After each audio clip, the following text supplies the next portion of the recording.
Mandalika Grand Prix Association atau MGPA untuk Indonesia Grand Prix telah merampungkan pengerjaan lintasan utama pada sirkuit Mandalika Lombok, Nusa Tenggara Barat yang dipastikan akan menjadi tuan rumah bagi dua event balap dunia, yakni World Superbike Championship dan MotoGP 2022. Sejumlah alasan menjadikan promotor Grand Prix Dorna Sports menetapkan sirkuit Mandalika sebagai lokasi event otomotif bergengsi tersebut.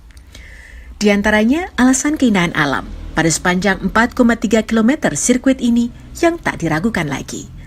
Di antara 17 tikungan yang disematkan, rute lintasan ini menjulur ke garis pantai dan bukit-bukit hijau yang indah, sehingga memberikan keunikan tersendiri dibanding sirkuit MotoGP di negara lain.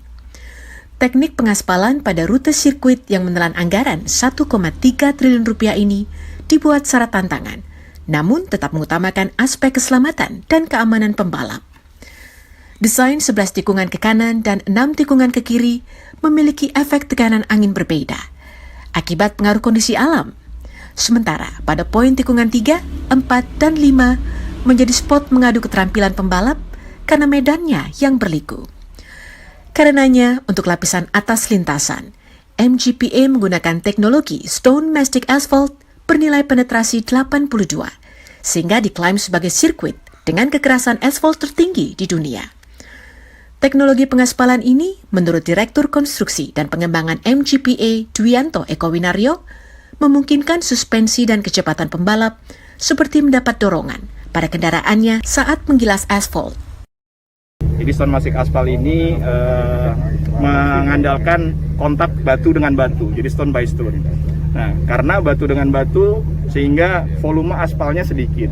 Nah, sehingga kita membutuhkan tipe aspal yang punya performance grade tinggi. Nah, di sini kita menggunakan performance grade 82. Performance grade 82 ini baru keluar sekitar 2014-2015. Sehingga tidak semua sirkuit di dunia menggunakan campuran seperti ini. Jadi itu yang mungkin spesial dari lapis terakhir ini. Nah, pengerjaannya kita juga menggunakan finisher dengan dipasang alat survei MMGPS, sehingga itu otomatis.